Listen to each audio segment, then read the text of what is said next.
Welcome, everyone. Today is September 29th, 2023, and I have been away for the last week or two.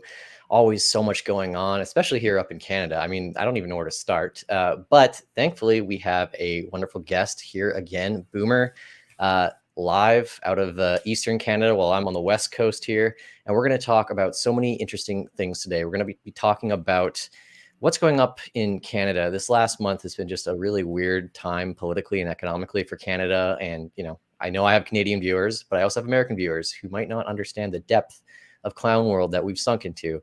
You might have also heard me talk a lot about how we have a housing crisis up here. And I want to talk a little bit today about a solution I have. It's not something that I just came up with out of the blue, but it's this idea of private cities and kind of looking at some examples of what private cities look like around the world, Canada's potential to build housing in this way rather than, just densify existing cities.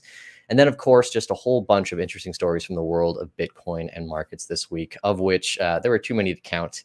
But we'll pick the best ones and we'll go from there. Of course, if you're watching, this show is proudly sponsored by Beaver Bitcoin. They make it extremely easy to buy Bitcoin straight from your bank account into your non-custodial wallet, whether it's a seed plate, whether it's a hardware wallet, no dealing with exchanges, straight bank to cold, real, authentic, non-custodial Bitcoin.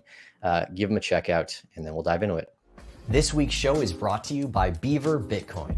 Dollar cost averaging is the most stress-free method to enter the Bitcoin space. And if you're looking for a simplified way of buying Bitcoin in Canada without needing to rely on a custodial exchange, Beaver Bitcoin is your best bet. Beaver Bitcoin lets you set up recurring Bitcoin purchases directly from your Canadian bank account and straight into a Bitcoin address that you control.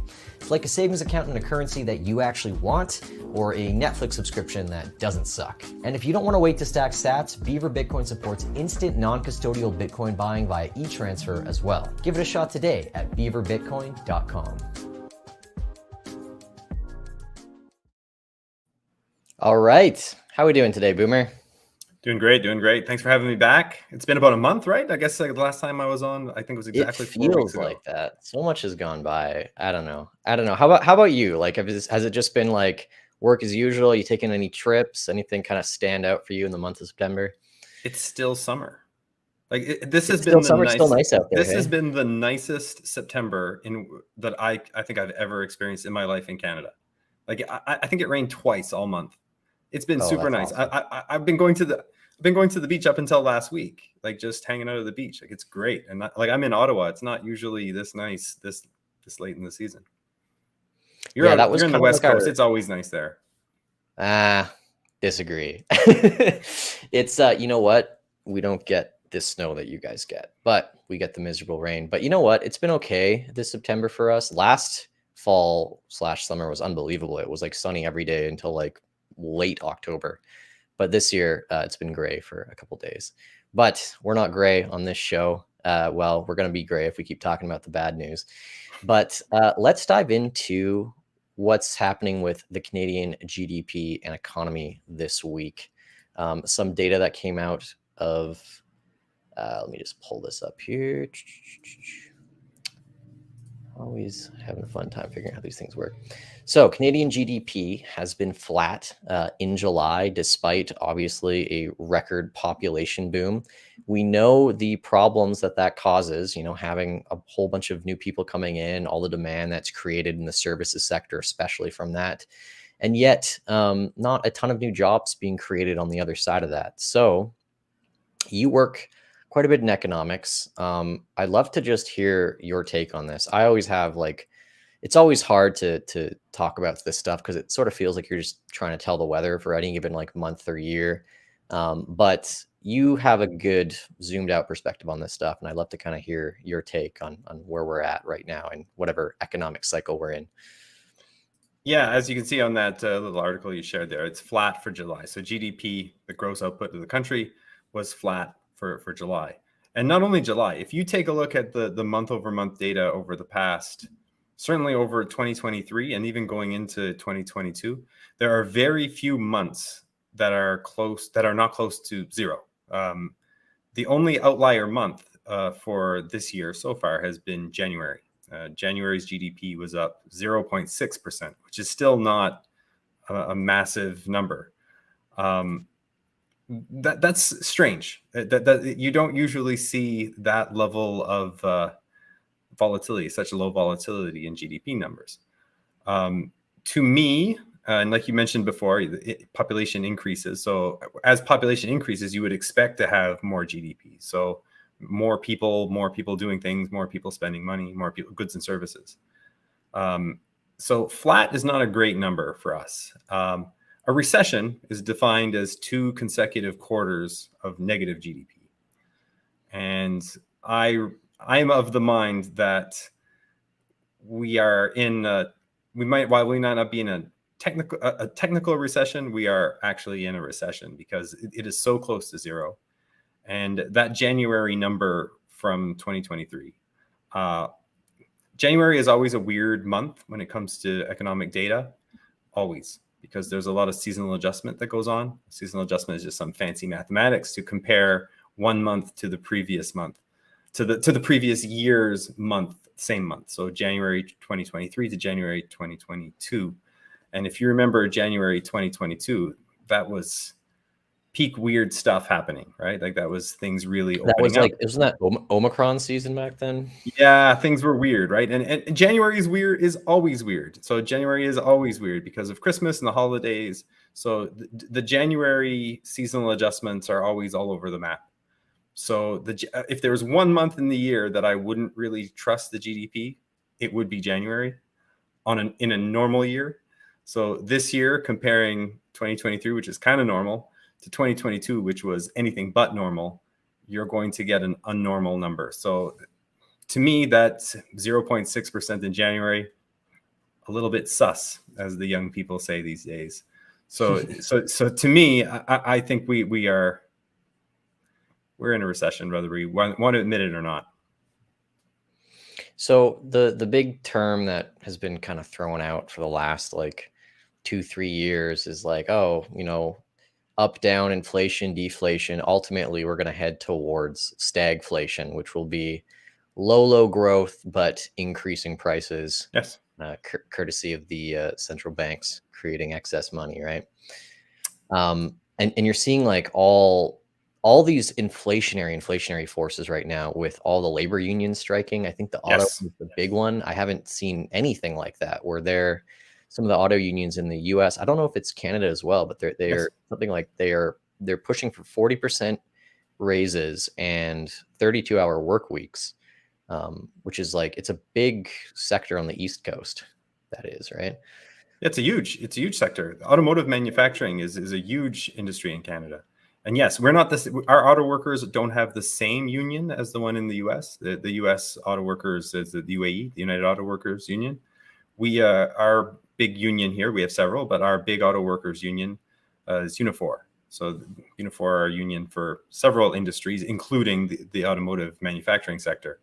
And they just negotiated a new deal with Ford. They are in ongoing negotiations with the other 2 big manufacturers, Stellantis, Chrysler, and General Motors. So, and you mentioned the 40% increase that the American auto workers are asking for. That sounds jarring to say like 40%, but when you really come to think of it, it's not as much as you might think. It's over several years. I believe it's over 5 years. It could be 4. Well, that's just catch up, right? Like if you have a 2%, a 2%, a 9%, a 3%, and then another 3%, then that's it's not far stretch for sure. It's not a far stretch, and these automotive companies have been making record profits for years. Their CEOs are very well paid, and the unions, they want a piece of that money for their members. I get it, and you're right. It is absolutely inflationary. Not the only strike we've seen. Your neck of the woods, in Vancouver, the longshoremen, the ship unloaders, they were on strike this summer for a while. We've seen culinary workers go on strike in the United States. We've seen several different strikes in the United States. The public sector workers were on strike in Canada and Ottawa. And all these things are definitely inflationary, definitely.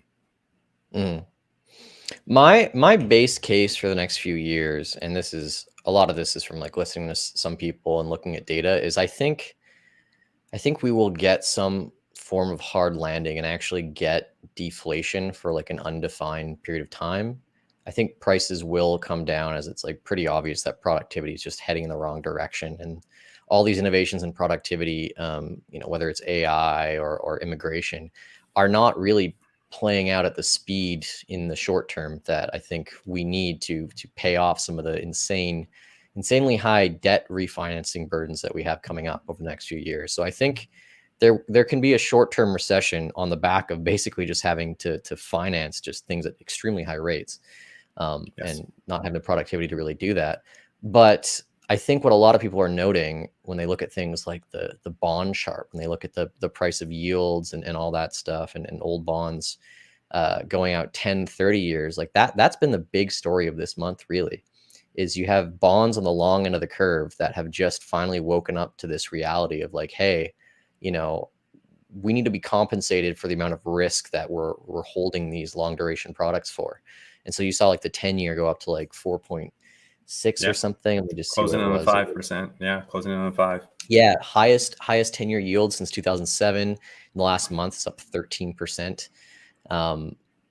But and there's some generalizations like Genevieve makes here, like higher yields are bad for tech stock valuations.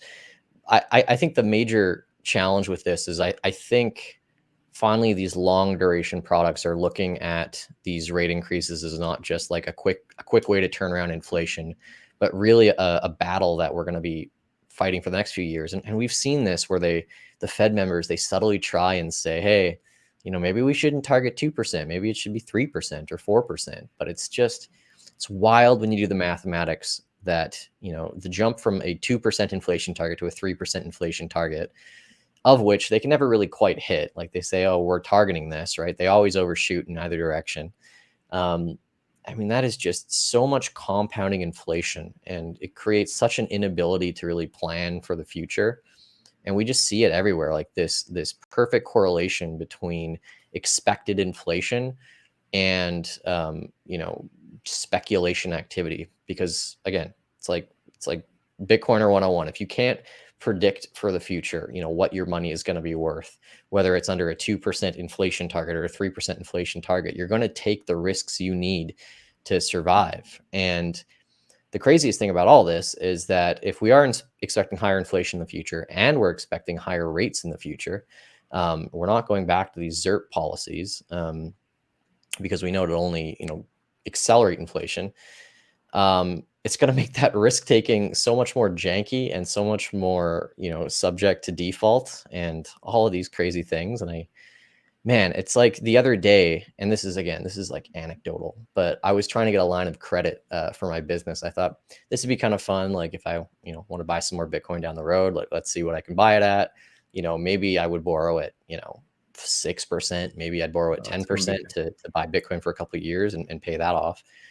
And my bank comes back and they tell me, yeah, even though your business is, netting like, 100 to 200K a year for the last like few years, and you're a profitable business, we're only going to give you a $15,000 line of credit at, I think it was like 15%, which is like almost credit card rates. Like I have a credit card that's a 25K limit at 20. So it's just like, why would I take that? And it's just like, is everyone being treated like this right now, where they're just getting just insanely like really risk adverse, offerings from the banks? And if so, in a fiat world, it's really hard to grow productivity if you're not lending to anyone, that's for sure. So yeah, curious your take on all that stuff. Does anybody actually believe that inflation is anywhere close to 3%? Like it's nowhere near. It's nowhere near 5. Paul It is. Krugman does. Does anybody Or he's the credible? world's biggest liar. Does anybody credible believe that inflation is? Ooh. Come on, man! He won a Nobel Prize. Oh yeah. Something to be proud of. No, like I think what we're seeing. Peace. Yeah, he did, didn't he? Yeah. When am I gonna get mine? Like it seems like they're giving those away. I think what we're going to see, we've already seen it, where the things that you need in life, the things that are very difficult to make, the things that take time, those are the types of things that are going to go up in price the most. Food, housing, energy. You can't just, technology can only help you so much. Growing food, unless we come up with some sort of like invention it's not on my radar, you can't grow beef any faster than we're growing it, right?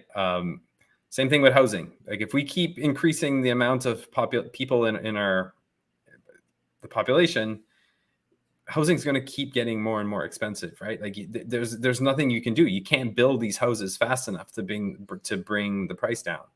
So rents are going to remain high. Food is going to remain high.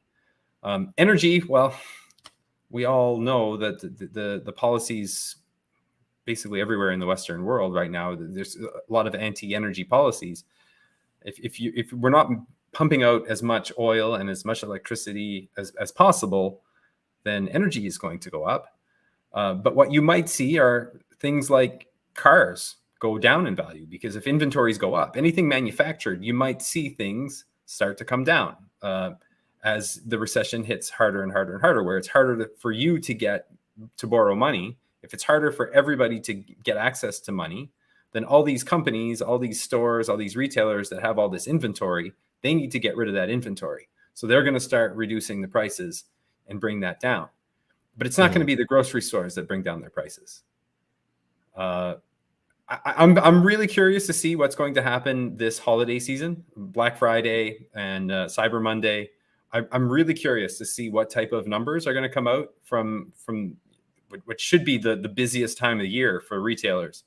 If we start seeing weak numbers for the Black Fridays, the Cyber Mondays, that to me is a sign that we're headed for some really rough times quite soon.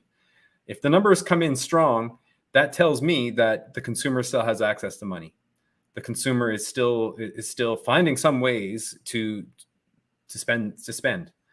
That might make things worse further along when these credit cards have to get paid. But at least for the time being, it might extend the recession. We're already in a recession, but it might the technical recession. It might extend it forward for another quarter or two.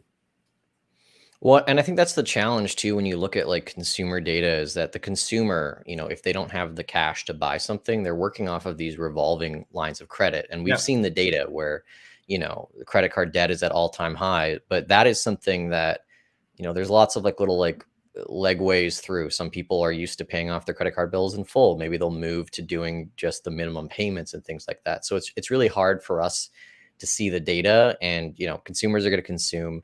This was a point that I thought was really interesting. I was listening to a podcast by Peter McCormack about what Bitcoin did, and he was talking about how he was in Argentina, and they obviously have crippling 100% plus inflation there.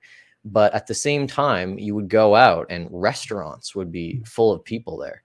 People would be out bustling, doing things. People weren't staying locked up in their homes, just like trying to store their value and whatever they can.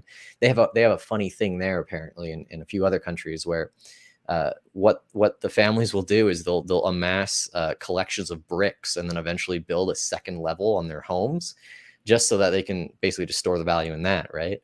But he was saying, like, despite what's going on in Argentina, subpar productivity, insane inflation, people are out and they're spending, and the only thing he could really arrive at was that, well, it's because, like, what else are you going to do with that money?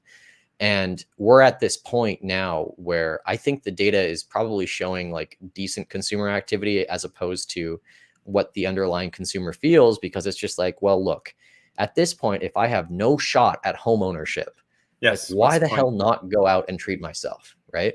We've seen this for years. We've seen this behavior for years. Maybe a decade. It's reaching a crescendo, though, I really feel. And I think that's why the data is not reflecting like much lower GDP growth, is I think people have gotten so battered down with this idea of like ever having true property ownership that it's just like, F it. Like, why not just go and have a blast with my friends on the weekends, get drunk, go for a road trip, enjoy the beautiful country for what it is, and spend that money as it comes in rather than trying to master your future. It's not happening, right?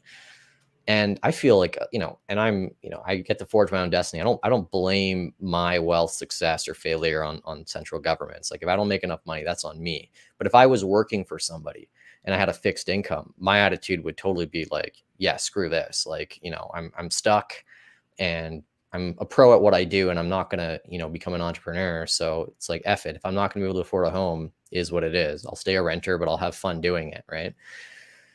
Capitalism requires capital, right? Like capital are things. And if you're not buying things, if you're not building capital because you don't have you don't feel you'll ever have access to be able to accumulate that capital, then over time there's less and less capital in your economy, and then your economy is going to become, it'll wither away. It'll It's a wither away husk. over time. It's just consumerism. It's just It'll just all, consumerism. yeah. And it's all fun and games as long as there's access to capital. As long as people have access to capital, like you were mentioning before, the revolving door. Well, you get one credit card to pay off another credit card, to pay off your line of credit, to get another credit card. It's great. It'll work until this bank tells you it's like, yeah, we're not giving you any more credit. And then what?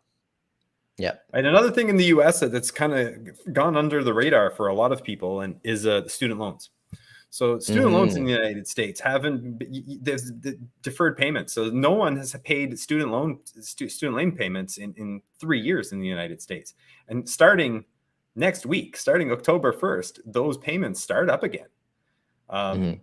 That's going to be crippling to that consumer that you're talking about, that consumer that doesn't feel that they can accumulate things. So they just go, the YOLOs, the Gen Zs, the millennials that just don't feel that they can accumulate capital. Well, they've had an extra $300 or $400 for the past 3 years because they didn't have to pay off their student loans because that was paused. Starting next month, they're going to have to start paying off that $300. And capital is getting, as you told us, it's getting a little bit harder to find capital now. It's getting a little bit harder to borrow money. And it's not just at the rate. It's actually getting harder to find the money at any rate. So yeah, it could be bad, and we need to change our consumption behavior, right? And that's going to take time, and we can't flick. An economy doesn't turn on like a light with a switch. Humans need time to adjust, and it's easy for us to say, who are Bitcoiners who already have this mindset, this long-term mindset, and okay, we're saving and we're building something. The average consumer is not thinking that way. The average consumer has been YOLOing his life for the past decade. So inflation going up, all of a sudden his trips to the club cost him an extra 10, 15%. Well, to us, that's like, oh my God, 10, 15%. Like to him, it's not that much. When it starts reaching 30, 40, 50%, maybe he'll be like, whoa, I can't afford this anymore. But it's going to take time.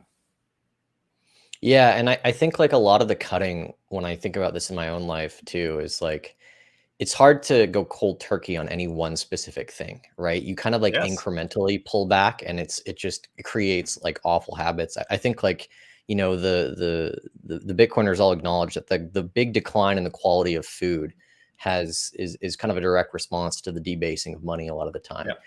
Because we do have access to this, really strong import system and all these pesticides and things to grow bigger crops and to grow, monoculture sludge. And we'll cut that. We'll eat slightly worse food to save $1 or $2 here or there than to just say, I'm not going out to restaurants, or I'm cutting back my restaurants, right? People will slightly just like adjust lower, and they'll go for cheaper and cheaper brands. And this all, this is like the whole Dollarama thing we were talking about the other day, about how like everyone's shopping at Dollarama now. It's like, well, it's the same goods, basically for a cheaper price. And there's some interesting things there. My dad sent me this article, which I thought was really interesting, about how there's quite a few Dollaramas that actually are on properties owned by Sobeys, or like the parent company of Sobeys. And they have this thing in place where those Dollaramas aren't allowed to sell bread, because bread is such like a huge seller.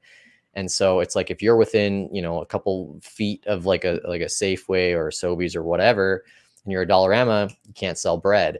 And I mean, it's just wild, like some of these things in place, and had a really good conversation with my dad about this, about how monopolies form and whether they're like a product of quote unquote capitalism, or if they're a covenant of weak money, or if there are just such things as natural monopolies, like there sort of are in nature, right? Like the dominant, the alpha species, but every single one is sort of a little bit different. So yeah, it's complicated, and it sucks, and it's interesting, So this week I was out in Calgary, and I was filming a documentary with this great artist in the Bitcoin space named Madex.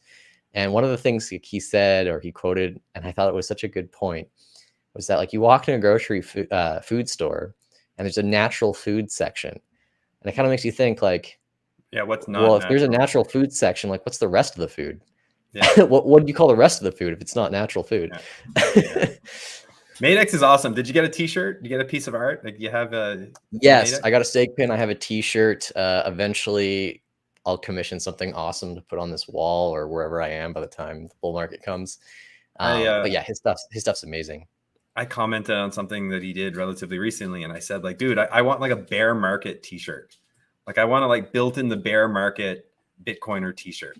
Something harsh, something's really cool. He's fantastic. I had an opportunity to meet him in Toronto. You probably did as well too, right? Did you meet him at the conference? Oh yeah. I've known him for a little bit. This was let me just pull this up here real quick. This is one of the yeah. Something like that on a t-shirt. That'd be awesome. Wouldn't that be awesome? It's like the quote from Dune, "Only I will remain," and it's so good. But if you see another Bitcoiner with that, that you've lived through at least one bear market. Okay, a cool rite of passage. Yeah, for sure. What's the key? What's your survival tip for bear markets? I actually wrote an article about bear market survival tips on Bitcoin Magazine. So on Bitcoin Magazine. So if any of the listeners, is it published? Yeah, I got that. Oh shoot! Okay, we gotta almost exactly a year ago. Yeah, so if you just go search Boomer like on Bitcoin Magazine website, I wrote an article. That's bear markets. It's here, man. The bear markets are in between your ears, man. That's the key. Obviously, the stuff you're going to hear everywhere: dollar cost average. Don't look at your portfolio every day, or don't look at the price of Bitcoin every day. But also talk it out. Like I think that's talk. Go to a meetup. This is what the whole show is. It's just therapy for like the 10 people who watch this live. It's like we're gonna get through it. We're gonna complain a little bit about how everything's crappy, and then we'll look to the future, and then we'll do it again next week. Mindset, right? Like just mindset, just absolute mindset. So tips for surviving the bear: get outside, talk it out, touch some grass. Don't look at your portfolio. Don't look at the price of Bitcoin. That's about it, man. Like just survive and realize that every single bear market will get easier and easier and easier. This is my first Bitcoin bear. This is my first Bitcoin bear market, but I used to be a trader in a previous life. So I was around for 2007, 2008, and that wasn't fun. Like that was not fun. But and I'm dealing with the bear market pretty well, the Bitcoin bear market pretty well. And I don't know if I would have had I not had that experience of going through the great financial crisis. 100%. And I think one of the key elements about this one, and I think a lot of people know, and I think that's why the resilience of Bitcoin holders and like the UTXO data is showing like stronger than ever this cycle, is that we know when the next bull market starts, it will not be subtle. It'll be an extreme move in a very short period of time, because we have like a very specific liquidity driven catalyst that will appear. And there could be all sorts of like bad stuff in the background, but we know that ETF is going to become approved. Maybe there's some like alternate reality where BlackRock and Fidelity and all them say, you know what, I give up. We're just going to pull our applications. I don't think that's going to happen. We all know that institutions, they want to get in. They're waiting for one of these guys to get approved. And the moment it happens, there's none left on exchanges. There's no Bitcoin to go around. They're going to have to pry it out of our cold, dead, steak eating hands. I've been told this many times that I have to stop saying this, but there are fewer than 2 million Bitcoin on exchanges, and there are fewer than 2 million Bitcoin left to be mined.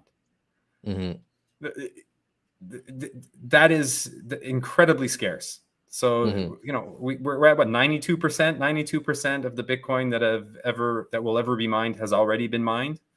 I don't check the on-chain analytics as often as I used to, but something like 70% of Bitcoin haven't been moved in the past year or so.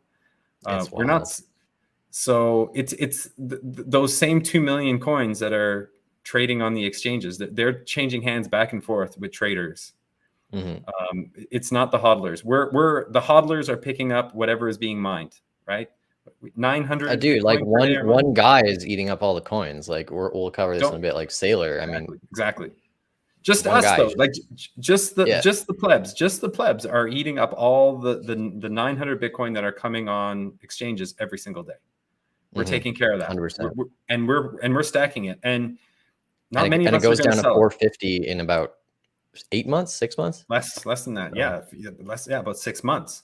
So that goes down to 450, and Bitcoin adoption is going up and up and up and up and up. Hash rate is going up and up and up and up. I think hash rate is a better market of how Bitcoin is doing than price. I think that tells us that there's more and more interest. Like you said before, the institutions are around. Like these guys are sharks. They smell blood, and they're circling. They're around, and they're just waiting for an opportunity.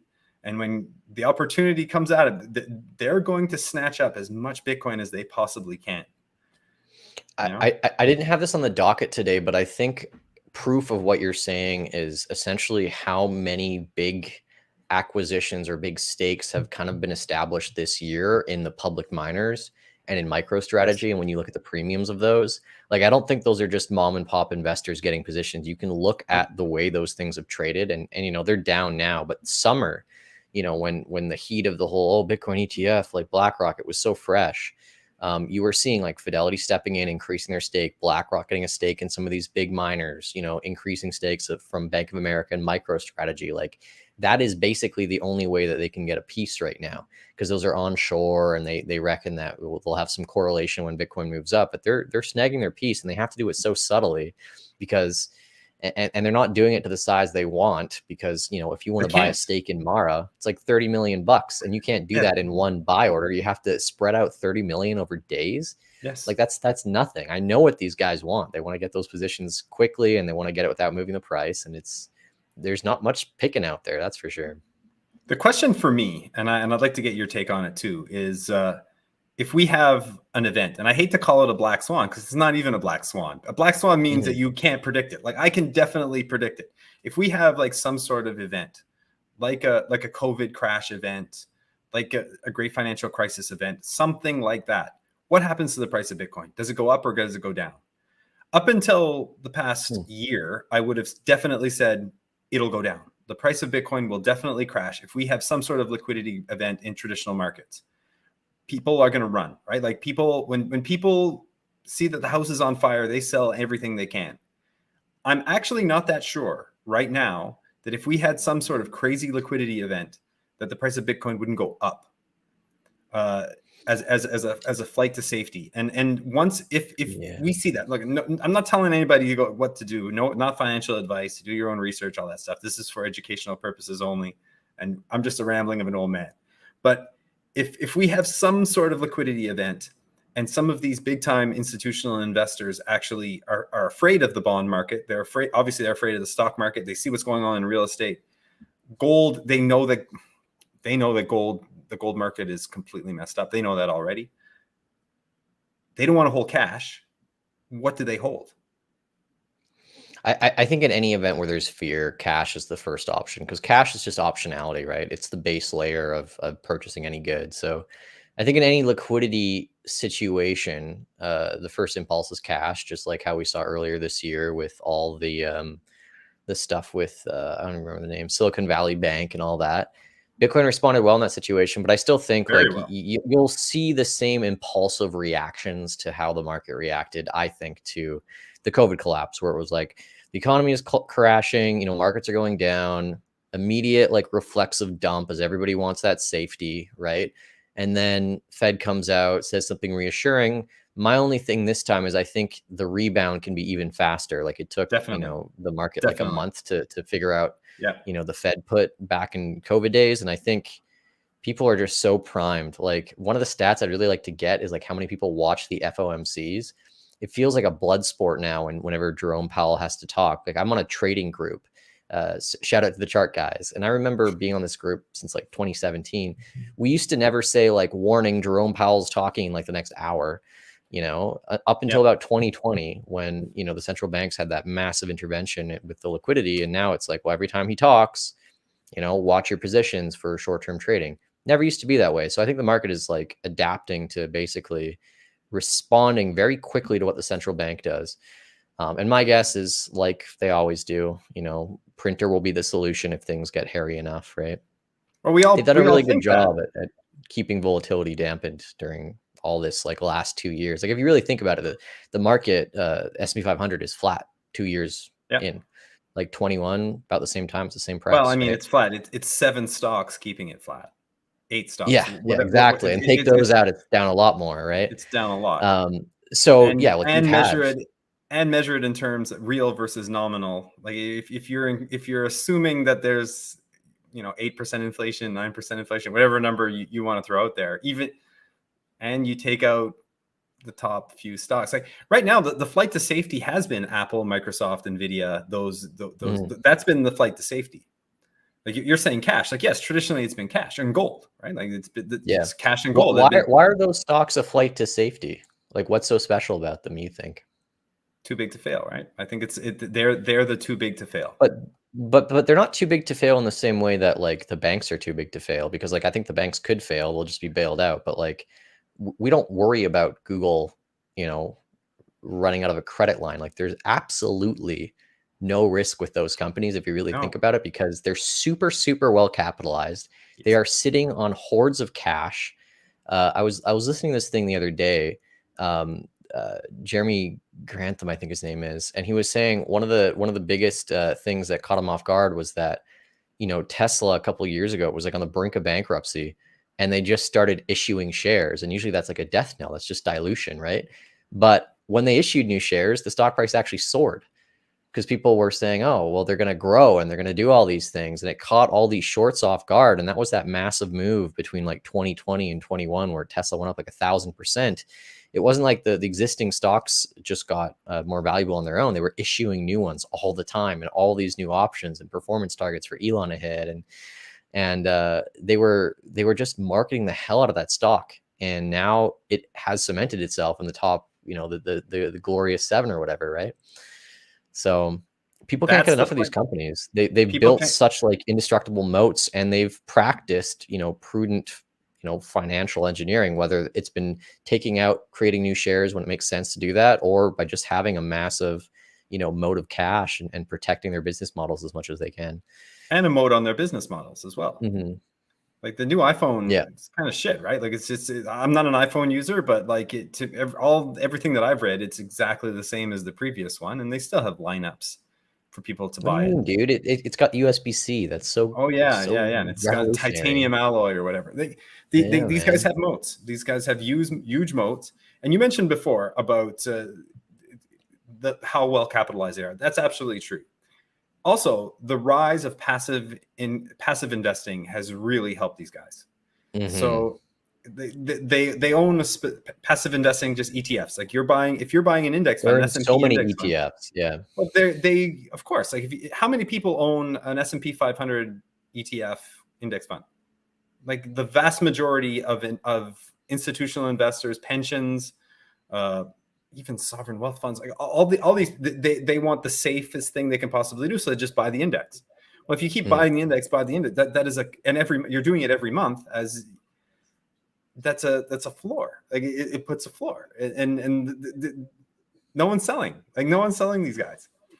Yeah. But we'll see. I truly believe that Bitcoin can become that flight to safety. I don't know if it will this time. I don't know if the next crash is the first one that Bitcoin becomes the flight to safety, but I think it's possible. And you mentioned before what happened at the beginning of this year. You said that Bitcoin held out pretty well as like those banks were failing the United States. It did more than hold up pretty well. It went up. Like it showed strength in that. It didn't just hold up.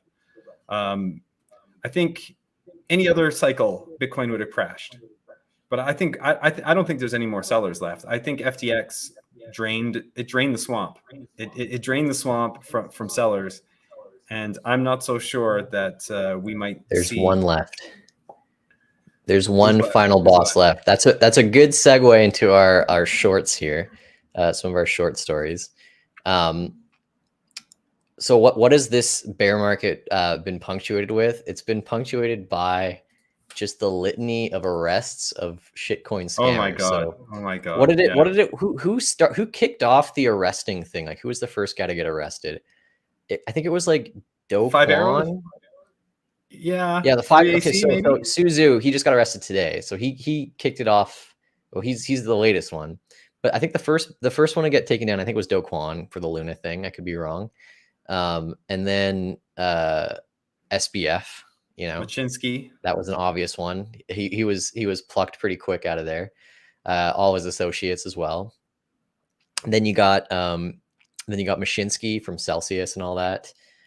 Haven't heard anything out of the BlockFi people. Haven't heard any arrests there. They're we'll see. They're probably sheltered up real nice and cozy. 3AC guys are in Dubai somewhere, right? They haven't been arrested. They just got plucked. One of them, Suzu, just got plucked. That's who that is. Okay, Yeah. okay. Arrested Then in the Singapore.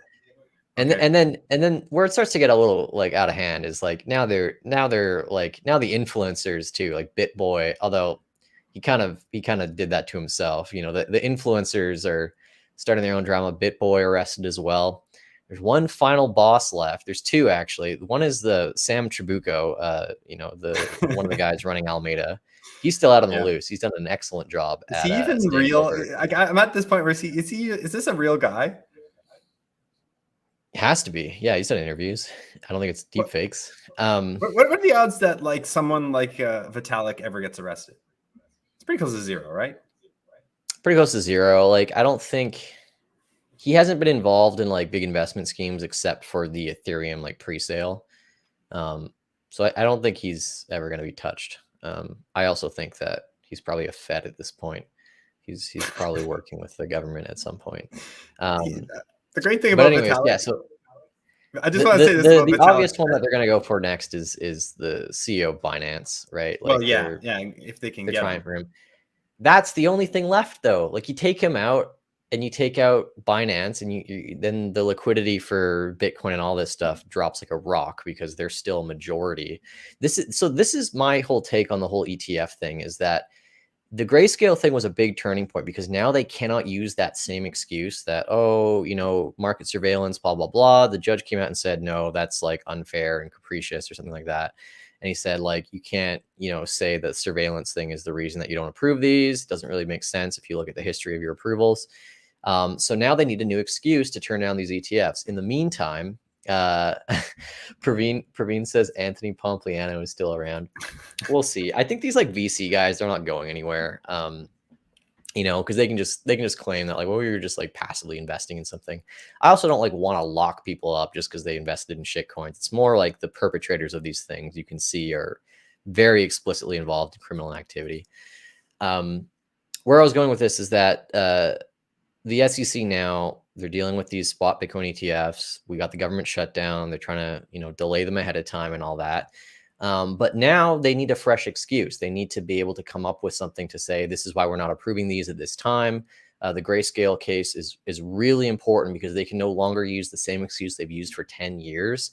The playbook's going to have to change at some point. I think there's probably a whole bunch of politicians on Capitol Hill trying to figure out like what's a good defense that we can use that's not going to get like pushed hard again in court and cause more embarrassment for the SEC. Gary Gensler was in front of Congress today. Now he's got multiple Congress people writing letters asking him to approve these spot Bitcoin ETFs.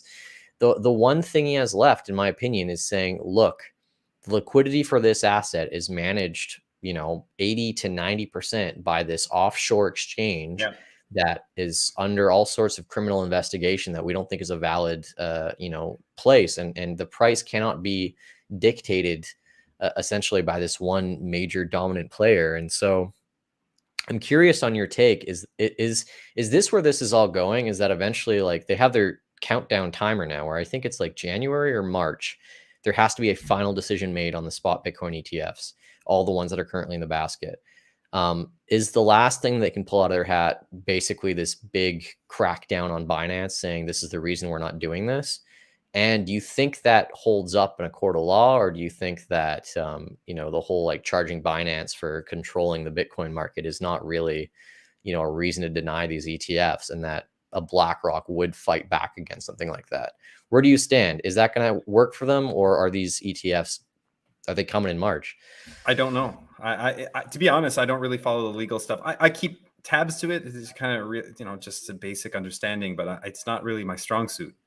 I honestly don't know. And what you said before about the deadline is January, February. Who knows what the deadline is? They can kick those deadlines back further and further and further and further. Well, they mandatorily have to have a final decision by March. They can do it earlier, but they have to have a final decision by March. They can't delay it anymore. They can't kick the can down the road anymore. Or they have to do a flat out denial. They can't do a delay. They have to do a denial of it. So if they do a denial and then people all re-up their applications, maybe that's what it is. They just say no to everybody so that everybody applies at the same time. Isn't that like an issue right now? Is that the applications are staggered? Wouldn't it make sense if you're going to approve an ETF, you should approve them all at exactly the same time? Exactly. Yeah, they would be if they're going to do that. I think the challenge is like, for the last 10 years, there's been one reason they've all been denied. It's the same reason over and over and over. It's not a market of significant size, or there's not enough monitoring on it, right? Yes. And so now they lost in a court of law. They cannot use that as a reason anymore. They'll get sued into oblivion and they'll lose that case once again. A precedent has been set. Correct me if I'm wrong. New one for denying them. It wasn't down the road. That legal. It wasn't so much a legal decision. It was the judge saying. It wasn't like a binding decision, right? It was the judge gave his opinion on this, and they're able. SEC can fight back. I don't follow it that closely. They can't use that decision. I believe so at this point that we don't have a surveillance sharing agreement. This judge coming out and saying that's not a valid reason is kind of the same reason that like I've always believed that was never a valid reason, which is that they didn't have surveillance mechanisms back when gold ETFs were being approved. Or it's the not futures something embedded in law. It's like an arbitrary kind of like decision, right? They approved a Bitcoin futures ETF, and they can't approve a Bitcoin spot ETF because the Bitcoin futures ETF is controlled by Chicago Mercantile Exchange, where they're able to do some sort of fuckery over there, and see every participant to see it. So, but that is derived from the spot price anyway, right? So, exactly. Like, so let's play it out. So they go after CZ, they go after Binance, they shut him down, whatever reason. I throw him in jail. I don't know if they can do that. Like, where does he live? Isn't he in China somewhere? Isn't he in Hong Kong or something? Malta or something? Malta. I don't know if he's actually. Have they charged him with anything? I don't think officially. No. I mean, he's not an American citizen, right? So it's like, I guess you can charge him for breaching American security laws, but unless a country is going to extradite him over to the U.S., he doesn't have to. He doesn't have to play at all with that. And I'm not an expert in this, but just from what I'm hearing, this guy's a Bitcoiner, right? Like CZ, this isn't like Sam Bankman-Fried, where this guy was a shitcoiner, where at least the CZ, like he from the beginning, he at least did, like, you can see Binance's Bitcoin on exchange. It's actually there. He's not rehypothecating it. We clearly Binance is a shitcoin casino, but is that how they get him? But if they get him because he's selling securities, but you don't go after the people who actually created the securities, you go after the person who's putting them on the exchange. How does that work? That seems like that seems like a mess to me. I mean, if they can't find a smoking gun, they'll make one. I guess my thing is like there has to be. I think it comes down to Binance. That's the new reason that they're not going to allow these spot Bitcoin ETFs, because I think it's like 100%. There has to be a new reason, and that's going to be the reason. And if that's going to be the reason, then something big happens before those ETFs deadlines come, before it's March. So it's like, in my opinion, either the ETFs go through in March for whatever reason, or there's a smackdown in Binance land. So I don't know. I think we're heading towards like a pretty momentous time in the next few months. Right around the halving, right? Like that's right at everything's lining up, baby. Right there. Yeah. Right in the heart of the American election as well. That'll be Yeah. rough. Well, rough or good. All right. Man, I had this big story I wanted to do about building these private cities, and Yeah. I started the show off to it, but we have had such a great conversation. I don't like to keep people more than like an hour. So we'll just go through the quickie stuff here. And then we'll wrap it up. But it's been such a pleasure talking about all this stuff, man. Costco selling gold. That's one that you shared with me, which is a little bit interesting. Let's see if I can find the photo or the tweet on that. It was even covered by Jim Cramer yesterday. Today, he had the CEO of Costco so they're on. And they were selling. They're selling selling 1 gold ounce bars. gold bars Yeah. at Costco. And they're selling out as soon as they put them up. And Jim Cramer interviewed the CEO of Costco, and he did kind of say that the quiet part out loud a little bit about how the financial system, this is a hedge against the financial system type of stuff, on CNBC. So it's kind of cool. I wonder what the markup is on those things. Like how much? 1%. 1%. Not very much. Yeah, not very much. There we go, Costco. Keeping it in line with those $1.50 hot dogs. Giving everyone a good deal. Wonder, will Bitcoin ever be like Sats cards? Do you think we'll ever see that, where you'll be able to buy Bitcoin? It's one of these retailers will not just accept Bitcoin, but will take part in selling Bitcoin. I think that's even possible.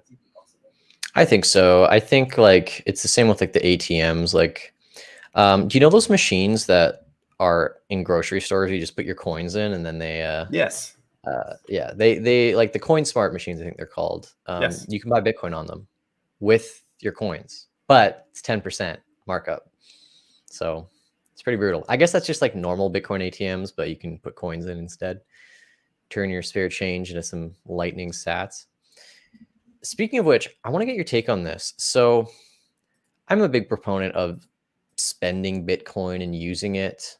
And I'm not one to tell Michael Saylor he's doing a bad job or anything like that. But one of the things that he's focusing some time on within MicroStrategy, because not only are they buying Bitcoin, they're trying to make some Bitcoin products, is this idea of making like an enterprise software that rewards employees and customers with Bitcoin. And I've been a big fan of things like ShakePay's, Bitcoin rewards back card and all that. But I don't really know if this is something that will ever really take off, because if Bitcoin is like the base layer of money, doing like like just imagine this says dollars instead of Bitcoin, like, oh, you do dollars for watching a company video, or dollars for I don't know, participating in a meetup or something. It feels weird.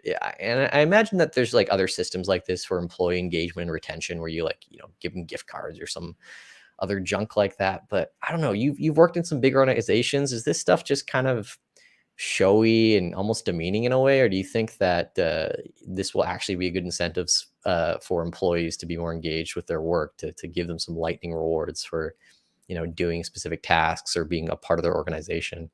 I guess it depends, right? If it's just here, get 5 sats for showing up on time, that feels kind of juvenile to me. But maybe if it's incorporated in some sort of bonus structure, like if you reach your sales targets, instead of getting a bonus at the end of the year, you get paid on Lightning right away. Like that would be kind of cool, right? Like instead of waiting till the end of the year, until Christmas time to get your year-end bonus, you just secured a big sale, like a big B2B sales software sale, and you just sold $10 million worth of software, and you get a $5,000 on the spot sat sent to you. Like that could be pretty cool. Yeah, so we talk a lot about like convenience. Like the consumer always wants more convenience, and I think that's one thing that goes very underappreciated about Lightning is like there's really like no other technology that offers that instant settlement convenience. I mean, even if you built like an internal ledger, you don't have interoperability with Bitcoin or other protocols, but like, I mean, the way that Lightning settles is just unbelievable. Like I was on a call, go follow them, Joe Nakamoto and Paco de la India on Twitter, but they're in Peru right now, and they're doing like a documentary on Bitcoin. And Joe video calls me from Machu Picchu, and he's like, send me some sats. And I was like, okay. And he puts his phone up to like the webcam or whatever, and like I send him some sats. And like I get to see like you got my sats in Machu Picchu in like a millisecond, and then you It's just sent wild, them, right? you sent them right back to a different wallet. Like that's crazy. Like no one can build anything like that works across the world. It's only Lightning that offers that. I know maybe some person in the comment section will be like, "Oh, Nano or Litecoin does it too," but like no one gives a shit. Do you think this Like that's MicroStrategy stuff wild. with Lightning could be a little bit of a Trojan horse for real time payments for regular workers, regular employees? The average employee gets paid what, right? Once every 2 weeks. Some people once a Mhm. month. Like why? Why are we paid every I had a single day? Like really why? I had a Right? really Like interesting conversation about this. I wonder this whole like net 14 or net 30 payment schedule, if it's good to change that, or because like we have the technology to do it now, or if it's distracting. Like one of the things we talk about with Lightning is like, oh, you can stream sats, people can zap you, and when you listen to a podcast on Fountain in real time, you're sending over like pennies or fractions of pennies to listen to a podcast. But like, imagine if I'm an employee and I see my balance update every single day. I every single wonder if that second. would make me work harder or not, Like I don't know what the psychological impact of having the money come in that frequently would be. What do you think? And your rent is coming out at the same speed, right? So your rent, Yeah, your I don't know. electricity bill, your cell phone bill, so everything's coming out every single minute, every single hour, whatever it is. But Everything your sort of has to be income is synced coming up, right? in. Because like our bills are like monthly and our payment is like every 2 weeks. And so It's if you have archaic, one man. that's Isn't it archaic when yeah. you really think of it? It's really, really archaic. And Lightning has a way of fixing that. So this, when I read the Sailor story, that's kind of the first thing I thought of. I thought of like, okay, incentivizing is good. Like I'm a fan. But I'm also thinking from the technology standpoint, like when are we going to get to that point? Because eventually, like maybe we won't Well, see it, but I think the question is like we can do it, but should we, right? Like, okay, there's something cool about streaming payments. There's something not so cool about being charged rent every single day instead of once a month, though, right? And then also, like, why? if I'm looking at my bank statement, do I want to see like a billion different ledger entries for 1 month, or do I want to see like one payment a month to X thing and one payment a month for another thing? Like, it makes the accounting harder. So I think like while the tech is there, and I think there's some fun stuff that you can do with value for value, I don't think we're gonna want to change intrinsically as humans to suddenly just have like your payroll is getting sent in every single day, and you got now like a new transaction every single day in your bank account, and Dude, when you we're do your switching budgeting at from the end of the day or whatever. a debt-based monetary system to an energy-based monetary system. To me, that's the monumental change. What you're talking about is like, oh, well, I don't know if I want my monthly payments to come out once a day or whatever. I think once we hyper Bitcoinize, like all these things are just going to be like, yeah, of course we're going to do this. And why weren't we doing this I don't all I, I along? don't I don't know though. I still Or don't the know what choice. that's like for the user. What about having the choice? What about Well, having the yeah, choice? Like having where choice is always good. you'll be I able always to. believe in choice. I always believe in choice, but I still think like there's something nice about having like a clean ledger. You don't want like a billion transactions. It's nice to consolidate things. That's what we do in the Bitcoin space. We consolidate things like UTXOs, so we don't have like a billion different wallets and all that stuff. We like to keep things clean and organized. So I think there are use cases for streaming and for charging minute by minute or day by day, but I think everything moving to that, I don't know.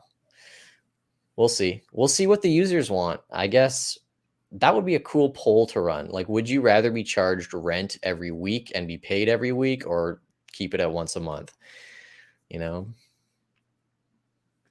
but we'll see. All right. I'm gonna end on two cool things and one funny thing here.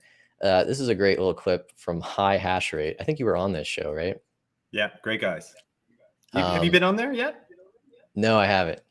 Get on there. Those guys I are got to awesome. do my podcast tours better. This is a great clip about this is like a comedian talking about central bankers and being in charge of the money. I think happened to the economy. Here's what I think happened. I'm not smart, like I said, but this is what I think. Do you ever play Monopoly with your family and been in charge of the bank and not stolen money from the bank? Did anybody not? Not because you're even a bad person, just you got a little behind on Ventnor or whatever, You're a good person. You're going to put the money back. The second you pass go, you're going to put it back. Things just got out of hand. Yeah, so that's how all of you apparently would treat your whole your family. to get some toy money. That's what you would do to your own family. So just now imagine it's a real bank with real money, and you're playing against strangers that you don't even give a shit about. How well do you think you would do in that position, seeing as how you would step on your own mother's throat for an orange $500 bill? How well do you think you'd do? Yeah, I think that just about sums it up. They got no skin in the game. Okay, two things real quick, and we'll wrap it up. This I thought was cool. I've always wanted a competitor to Airbnb, and I've wanted to get into renting out a property, but I don't want to rent it out to a bunch of randos that I have no connection with. There's a thing called airbtc.online. It's Airbnb, but you can do it just with other Bitcoiners, and it's so cool. I was looking at some of the listings here, and they're all over the world right now. It's a little unorganized. This thing has to fill out, but I'm actually impressed with like how many listings there are already. But you know, these range from like $500 a day to, you know, I think there was one here in Vietnam, $24 a day for this nice little like loft studio in the Central Highlands of Vietnam, and it's just plebs renting out their places, which is pretty cool. So I hope I get a chance to use that at some point. And then last thing, I always got to look like forward in tech. I have been such a critic of Mark Zuckerberg and the VR metaverse stuff, just because like the Quest 2 was just so. I have one and it's fun, but nothing feels futuristic about it. Everything just feels like just apps that are like on your face, like phone games that are on your face. And he did this podcast with Lex Friedman with these codec avatars. I think I covered them like a year ago, but they're finally live, where you go in, you get like a complete scan of your face and a little bit of your body. And then you put the headset on. The headset tracks your eyes, your nose, your cheek muscles, all that stuff, and then puts it on one of these avatars. And then you can jump into the metaverse and have these really lifelike conversations. And let me just share the tab here. Looks a little bit like this conversation. So this is all virtual reality. This is not real footage. This is like a 3D model with the texture kind of implemented, and then the VR software is tracking the face data to kind of implement it on the 3D models. That don't need to be fully immersive. And you know, if you're playing a shooter game or you're doing a fitness experience, sometimes people get worried about swinging their arms around. Like, am I going to hit a lamp or something? You know, it's and you know, am I going to run into something? So having that in mixed reality actually is just a lot more comfortable for people, right? You kind of still get the immersion. 2 people or more, you know, put them ready. But again, kind of express on your head. It sees your face, it sees your expression, and it can basically send an encoded version of what you're supposed to look like over the wire. So in addition to being photorealistic, it's also actually much more bandwidth efficient than transmitting a full video, or especially a 3D immersive video. So yeah, that's cool. Facebook's finally getting their stuff together. And yeah, what do you think? Would you use virtual reality if it was better like that? I don't know, man. Like, make phone calls cool again. Like Hodler's official, Corey, the guy who sells the Bitcoin baseball jerseys. He wrote that something on, I think, on one of their tweets. Like, the phone works fine. The phone works fine. Like, we don't even use telephones. This works pretty fine, don't you think? Like, I think I see you well enough. Yeah. Like, we're able to communicate well enough. Like, I don't see this whole VR thing with our avatars as being like such a monumental breakthrough. I could be wrong. I'm an old man, so I don't know. I disagree a little bit with that. Like, there's a reason that these podcasters, especially in the Bitcoin space, they go through these like great lengths to go and interview people in person. And it's just like the flow of conversation and being able to get micro details in people's faces, and just see their body language fully in scope makes quite a big difference to how I think conversations play out, and how, you know, emotional and vulnerable people can get versus just being in like 2 rooms. So I don't think this will make it 1-to-1, but I think it'll bridge a gap that I think is needed between some of the rigidity of doing video calls versus being in person with someone. We'll see how much more buy. We'll see if there's really a market demand for that. I would use something like this, honestly, to do, video chats and stuff. Like, I think it's kind of like a cute novelty. They're working it out. It's probably at least like a year or two away. Those headsets need to stop being like $3,000 and they got to bring them down to like 500 or something. But I don't know. I like it. I'm kind of optimistic about it. I just don't know beyond that, like, having a call with someone, like, I still don't think we're ready for Ready Player One, where we got these super realistic avatars now. I don't think there's much to do with them besides meetings. Because I don't think the video games can handle those models in like hyper realistic worlds, right? So we'll see. Technology is increasing really fast. It's awesome, though. It's really awesome. It's fast, right? Like, it always does, as it always does. I want to talk a little bit about the Air BTC, like that you shared with us previous to that. I think it's amazing how many layers is being built on top of Bitcoin. Like, it's easy for us to talk about the monetary stuff, the money and all that stuff, but it's the social stuff. Orange Pill app, this type of thing. Just Bitcoiners putting things on there to match up with each other in real life in whatever way, or people becoming the Bitcoiner that does this. I just had this idea, like, I'm not going to quit my job, but I thought, like, how awesome would it be if I just quit my job and become like a dog walker, and I could become like the Bitcoin dog walker. So I'd only accept Bitcoin for walking dogs. Like, there might actually be like a demand for that, like on because we're getting to that point. Like, Bitcoin is growing. The social layer of Bitcoin is growing so much that we are creating these apps and these businesses tailored to us, and I think that's absolutely fantastic. And a quick comment about the comedian. Don't you, more and more often these days, we're hearing these same stories, right? People are cluing in. Like, Louis C.K. I don't even know if it's really Louis C.K. It might be like a mock. I don't think it is. It might be a mock Louis C.K. account. I don't even know, but it doesn't really matter. It's the idea that these people outside of Bitcoin are now starting to say the stuff that we've been saying for a while, that your money is not yours. It's a Ponzi scheme. It is monopoly already. Like, it's starting to come out there, and you can see it in people's brains. And if you have conversations with normies, and you say things like that, where a year ago or two they'd look at you like you're crazy, and now they're like, oh yeah, doesn't make sense. It's happening more and more.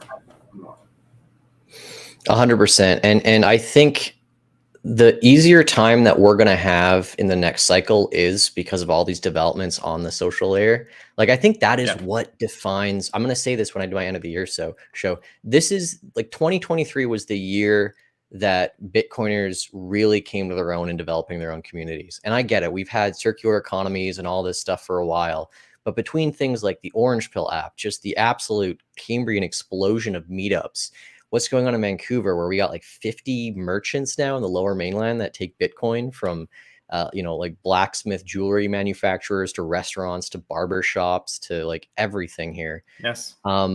It makes it a lot easier to orange pill people when it doesn't seem like you're a crazy cult that, got that way. Yes. Watched a couple of videos on the internet and read a book. Now we can say, hey, if you want to learn what Bitcoin's about, come to one of these meetups, right? I took one of my friends out who I've been talking about Bitcoin with for years, and we were in Calgary, and it was after, the Shoot for the Madex documentary, and we just went out for dinner, and he was like, okay, Julian's been yelling in my ear about Bitcoin for all these years. Like, what do you guys think about it? Like, how would you explain what it is? And, all these people around him, all my friends in Bitcoin, they just went off and they explained it, and he got it so much better, I think, than any time I've ever ranted in his ear. Maybe that says something. Different perspectives, right? Like, whatever it was, like there's exactly, and we see everything in Bitcoin. We seem less crazy too, and yes. it's like, well, we'll see. We have more women in the space than ever before. We have more creative people in the space than ever before. The meetups are getting better. The community spirit, the artwork. It's like we're creating this. We're purging ahead. All these people don't give a shit about the price because we know where the thing's going, and we just keep building. And I know it's a cliche. Oh, bear markets are for building, but this time, when the bull market comes, people will not only be here for number go up. They will be here to make friends with Bitcoiners, to understand hard money, to joke about it, to start memes, to create things that contribute to the culture. Just like we got all these new participants in 2021, now they're all creating. And the next wave of people who come in, they'll be right at home to be able to take their talents and contribute something great to this Bitcoin renaissance that we're making. So, yeah. And if you're still around if you got in 2020, 2021, and you're still around, you're still listening to the podcast, you're listening to this show right now, you've survived, right? You've survived a brutal bear market. And we're like, I'm one of them, right? Like I'm one of the class of 2020, 2021. Like, and we're starting to, like, you're right. Like, we're starting to create, we're starting to build. The noise is gone. There's not that many shitcoiners left. There's not that many shitcoiners left. There's not that many. There'll always be shitcoiners. There'll always be charlatans. There'll always be people trying to make a cheap buck. Yeah. How many Bitcoiners got arrested on fraud charges and were extradited out of the country? I don't think I can think of any. But every single time that one of those shitcoiners loses his business or gets arrested or whatever, and you look around at the Bitcoin community and it's TikTok next block. If you're looking at it from the outside, you're starting to, whereas 2 years ago, you might have associated the two together. I think there's more of a, they're two separate things now. And I think that's becoming, and I hope I'm wrong. I hope I'm not wrong. Like, I hope I'm not like seeing this with orange tinted glasses because I'm in it. But I really think that people are starting to see that there is a difference between Bitcoin and the other things. And those other things they're fucking loud in a bull market. They're really, really loud. The BitBoys, how many followers does BitBoy have? Like I was shocked. I saw that video that he posted this week of him getting arrested. Like, and so I just clicked on his profile and I'm like, oh my god, like this guy has more followers than Sailor, I think. It's ridiculous. Well, that happens in bull markets. It doesn't happen in bear markets. And those people are falling away. Every single day that we're still in the bear market, there's fewer and fewer of those people. Yeah. I'll end on this like one point too. I mean, if you're on Twitter and you're super deep in the whole like the Bitcoin space, you've probably seen like a lot of attacks on Bitcoin maxis, like, oh, Bitcoin maxi culture, they're so ossified and it's just podcasters and they're irrelevant. If we're so irrelevant, like, why do you guys keep giving us airtime and attention and like tweeting about us and maybe thinking we got like weird takes or whatever?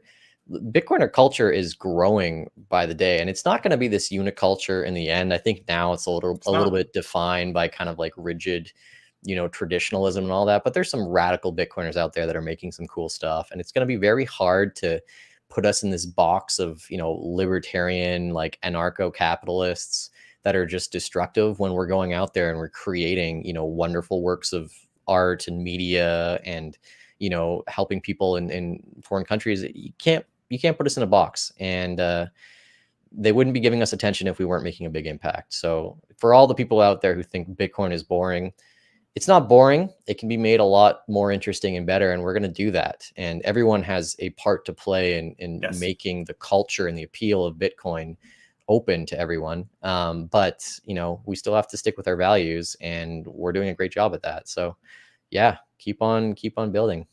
Keep on building and keep on stacking those sats. Like I earn the sats. You can stack them. You can convert your fiat. Get paid in Bitcoin, man. Get those Bitcoiners to part with their sats. It's one of the hardest things, right? We're very picky as to what we spend on, but and get those sats off an exchange. Get those sats off exchanges. It's easy to make art that people will pay fiat for because they just want to get rid of their fiat. It's hard to make art that Bitcoiners will pay for in Bitcoin because they know how precious those Bitcoins are. So it's going to encourage you to make better art and make better contributions to the world.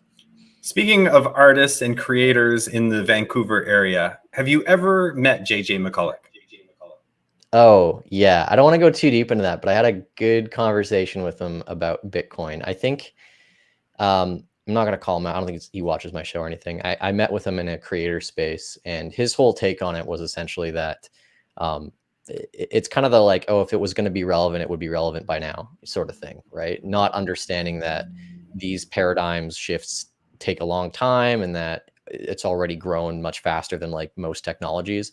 The thing you're going to hear a lot, I think, from people like him is that like, look at AI, it came out of nowhere. Now everyone's using it. Like if Bitcoin was useful, everyone would be using it by now. And those comparisons are such like red herrings. So He kind of I'm a comes big from fan that of his. background. I'm a big fan of his. So if you ever Yeah. come across him again, let him know that like he has a fan in Ottawa. Okay, awesome. And I'm just waiting for him. He's a future catch Bitcoiner. it. He's a future Bitcoiner. He'll get it because he understands definitely. history and he reads a lot. Yes. But someone will have to ram it down his throat, digging up enough for him to dig into it, for him to really get into it, for sure. Just like I had to digest just so much to finally give into our crazy cult. I mean, nobody can orange pill another person. It's not possible. The only person that can orange pill you is you. Like, you get to decide. 100%. You get to decide if you go down. No one can throw you down the rabbit hole. Like, you decide if you want to go down and how deep you want to go down and which one you want to go down. But as unless you clockwork orange pill someone, you get the things and then you just make them ingest sailor clips all day.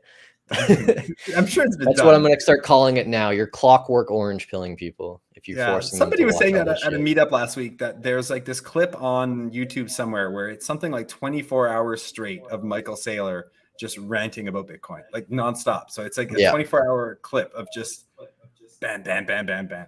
Positive affirmations. Anyways, we got to wrap it up. This is so good. You want to be my co-host? We got to do these like every week, man. Yeah, we can do them whenever. We can do them whenever, because I feel bad that we never got to that story about the housing. Like, that would have been great. Yeah, that'll be pushed. I'm away next week. I'm gonna be at Pacific Bitcoin. If anyone's going down there, come say hi. I'll be running around with a camera probably. But yeah, the week after, we should do another show. We'll get to that one. Maybe. I'm around. Awesome. Boomer, where can people find you? Yeah, the ruler's broken on X, Twitter, whatever it's called. Give me a follow. Give me a follow. I'm also on the meetup. Meetup. I'm on Meetup. Just look Ottawa Bitcoin Meetup. I run that twice a month. Orange Pill app too. Reach out to me on there. Shouldn't be that hard to find. And Boomer. Sweet. Yeah, I want to come to one of those Ottawa meetups sometime. We should do a staged protest at the Capitol. Just a bunch of Bitcoiners with picket signs. Make money sound again. I'd be down, man. I'd be down. Yeah. Cool. All right, everyone. Thanks so much for watching. If you're still around, please give the video a like and a share. If you enjoyed our conversation, I'll try and clip up a few moments. We had some bangers this show, so I'll try and make some clips. And thanks for watching. New shorts twice a week, as always. Next big video will be here end of October. It'll be that Madex documentary. And maybe a little later than the end of October, but we'll see. It'll be a cool watch, very different from my other stuff. But yeah, thanks again so much for watching. Take care, have an awesome weekend, and I'll catch you guys in the next one.